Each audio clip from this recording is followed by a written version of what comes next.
Hello, this is Steve with the Free Bullion Investment Guide. Today is February 16th. I am doing a review and outlook for the U.S. dollar.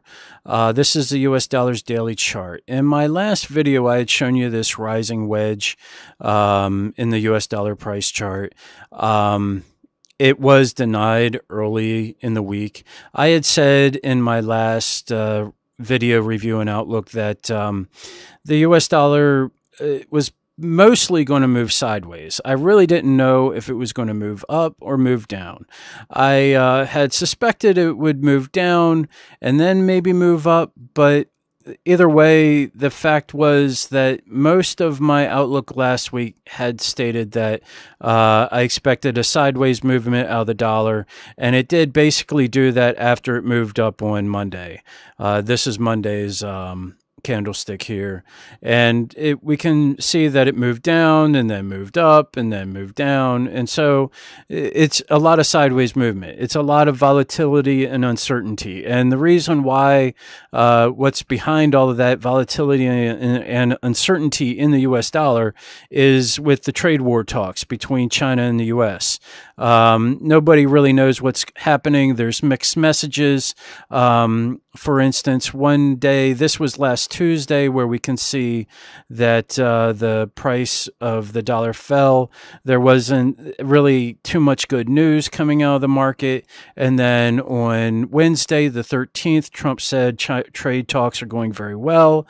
And then on Thursday, he said that, well, I may consider extending the deadline. So that made the market think that maybe things aren't going so well. So it's mixed messages. And I also found this article in Bloomberg where they did the trade talk sentiment side by side with a comparison of what each side is saying. And I will have links to each one of these videos down in the description area for you to read yourself. Anyways, so in the outlook for the U.S. dollar, clearly this rising wedge was denied and is no longer relevant. However, a larger one is relevant because you can connect the trend line with the highs made nearly every day last week.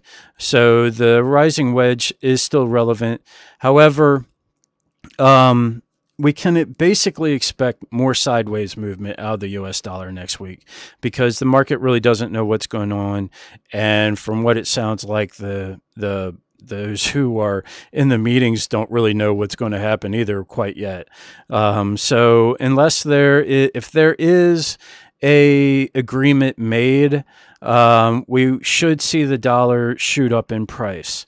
However, if we don't get an agreement, we will most likely see the dollar fall in price. But until that time comes, we will continue to see the dollar move sideways.